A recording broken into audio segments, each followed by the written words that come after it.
Hi friends, good evening. చూసారా వెనకాల చెట్లు ఎంత పచ్చగా ఉన్నాయో, ప్రకృతి అందంగా ఉంది కదా.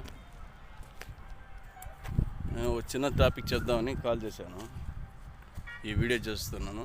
ఏంటంటే, మొదటగా మన జీవితం సంతోషంగా ఉండాలంటే మన కుటుంబం సంతోషంగా ఉండాలి. కుటుంబంలో ముఖ్యంగా ఎవరంటే మన భార్య, తర్వాత పిల్లకాయలు. వీళ్ళు సంతోషంగా ఉంటే ప్రపంచంలో ఏదైనా సాధించవచ్చు. మనం నమ్ముకొని మన తోడు, మన నీడై చివరి వరకు మన తోడు ఉండేది మన భార్య. ఆ భార్యను నవ్వుతూ నవ్విస్తూ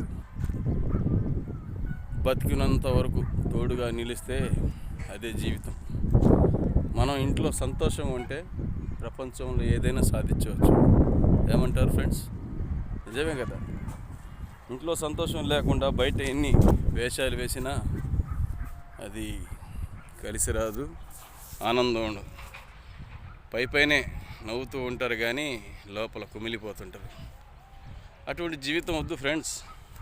అందరూ కలిసిమెలిసి ఇంట్లో సంతోషంగా, మనకి ఎన్నో సమస్యలు ఉంటాయి, తప్పవు. కానీ ఉద్యోగపరంగా కానీ జీవితపరంగా కానీ ఎన్నో ఒడిదొడుకులు, సవాలు ఎదుర్కోవాలి. కానీ ఇంట్లో మనం నివసించే ఇంట్లో ప్రశాంతమైన వాతావరణం ఉండాలి. బయట విషయాలు బయటే ఉండాలి, ఇంట్లో విషయాలు ఇంట్లో ఉండాలి. ఇంట్లో ఆడదానితో సంతోషంగా పెడితే ఆ లోకమే స్వర్గధామం అంటారు. ఏమంటారు ఫ్రెండ్స్? ప్రతి ఒక్కరు, ప్రతి ఇంట్లో ఏదో ఒక సమస్య ఉంటుంది. సమస్య అనేది లేని జీవితం లేదు. సమస్య అనేది జీవితం లేదు. సమస్యలు ప్రతి ఒక్కరు ఎదగాల, ఎదుర్కోవాలి, పోరాడాలి, సమయస్ఫూర్తితో నడుచుకోవాలి. అప్పుడే జీవితం సంతోషం అవుద్ది. ఒడిదొడుకులు భయపడి ఇంట్లో సమస్యలు తెచ్చుకొని జీవితాన్ని పాడు చేసుకొని సంసారం చిన్నాభిన్నం చేసుకొని దానివల్ల ఎన్నో అనర్థాలు వస్తాయి, రోగాలు వస్తాయి, అలవాట్లు మారుతాయి, మనిషి మనుగడే దెబ్బతింటుంది.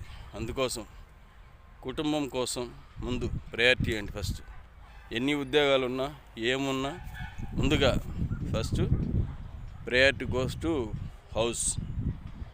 హౌస్లో మన భార్యతో సంతోషంగా ఆనందంగా ఉంటే మనం ప్రపంచాన్ని జయించినట్టే. ఇంట్లో సంతోషం లేకపోతే ఏది సాధించలేము. ఇది గుర్తిరిగి అందరూ నడుచుకుంటారని నా చిన్న వీడియో.